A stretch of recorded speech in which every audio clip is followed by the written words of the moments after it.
Shalom, shalom, bien-aimés frères et sœurs, que Dieu nous bénisse. Aujourd'hui, dimanche 13 juillet 2025, je vous souhaite la bienvenue à mon pain spirituel d'aujourd'hui.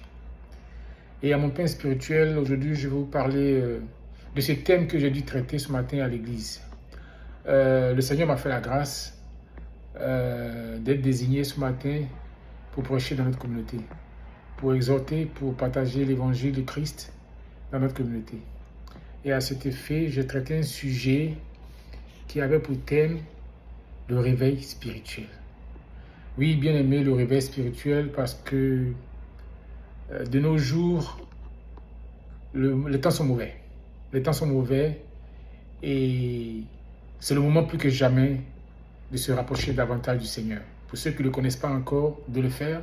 Pour nous qui le connaissons, mais qui nous sommes laissés un peu assoupis, un peu endormis spirituellement, c'est le moment de nous réveiller. Alors le Seigneur m'a inspiré ce thème pour que je le partage avec mes constituants. Et je voulais aussi le faire ici à mon pain spirituel pour que mes abonnés puissent recevoir ce beau message que le Seigneur m'a inspiré. Alors bien aimé, j'ai utilisé comme verset de base le Romains chapitre 13 au verset 11. Et je lis la parole de Dieu. Romains chapitre 13 au verset 11 nous dit: cela importe d'autant plus que vous savez en quel temps nous sommes. C'est l'heure de vous réveiller en fin du sommeil. Car maintenant, le salut est plus près de nous que lorsque nous avions cru. Amen. Alors bien aimé, le Seigneur nous demande de nous réveiller. De nous réveiller parce que nous savons dans quel temps nous sommes. Et oui, bien aimé, pour nous, chrétiens, nous savons que les temps sont mauvais. Nous savons que le retour de Jésus, c'est bientôt. C'est très bientôt. Quand on voit autour de nous ce qui se passe, la guerre en Israël, ces guerres à gauche, à droite, ne croyons pas que c'est le fait du hasard, que c'est le fait comment tu appelles ça, des Occidentaux qui veulent contrôler le monde, enfin, tout ce qu'on peut imaginer.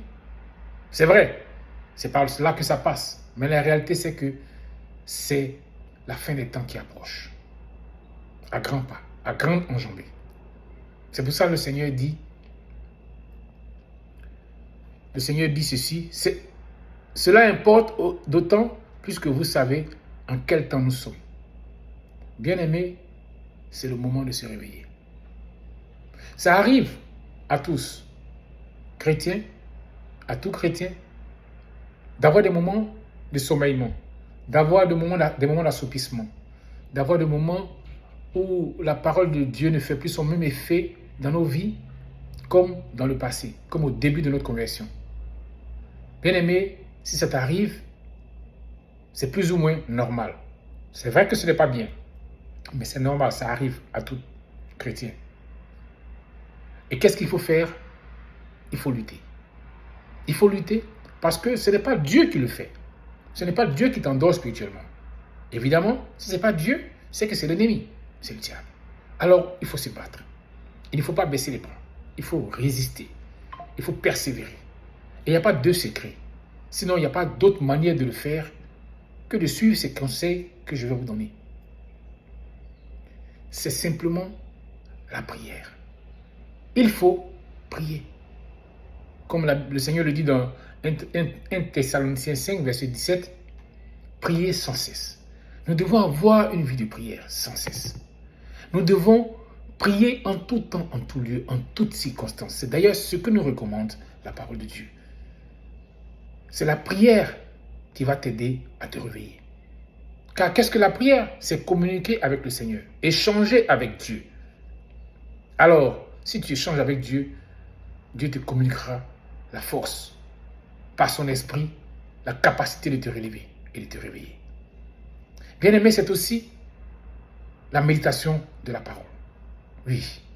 La Bible dit dans Josué 1 au verset 8 que ce livre de la loi ne s'éloigne point de ta bouche, médite le jour et nuit pour agir fidèlement selon ce qui est inscrit. Bien-aimé, tu médites la parole de Dieu, tu la consommes, car la parole de Dieu, la Bible, la parole de Dieu, c'est la nourriture spirituelle qu'il nous faut pour tenir ferme face à l'ennemi. Et pour quelqu'un qui est assoupi ou qui est endormi spirituellement, la parole de Dieu va t'aider à te relever. La parole de Dieu va t'aider à te réveiller. Bien-aimé, un être humain qui ne mange pas, il mourra. C'est pareil pour le chrétien. Qui ne mange pas la parole de Dieu, qui ne médite pas la parole de Dieu, il mourra.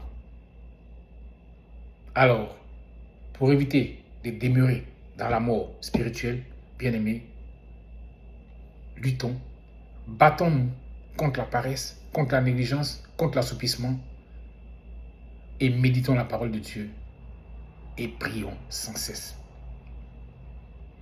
J'ai choisi ces deux éléments qui pour moi sont fondamentaux pour meubler ce message que je vous apporte. Ce message n'est pas long, cette exhortation n'est pas longue, alors on ne peut pas rentrer dans plusieurs détails, mais le plus simple, sinon le plus rapidement ou le plus facilement possible, je vous le dis, la prière, la méditation sont les deux éléments fondamentaux qui, bien aimés, peuvent nous aider à nous réveiller spirituellement. Car le salut, nous devons nous battre pour le conserver. Le salut que nous avons reçu à la nouvelle naissance, nous devons nous battre pour conserver ce salut. Alors, que la grâce de Dieu et sa faveur soient avec nous, que son esprit nous revête de sorte que nous puissions, bien-aimés, nous réveiller dans la prière et dans la méditation de la parole du Seigneur. Shalom, que Dieu nous bénisse et à bientôt.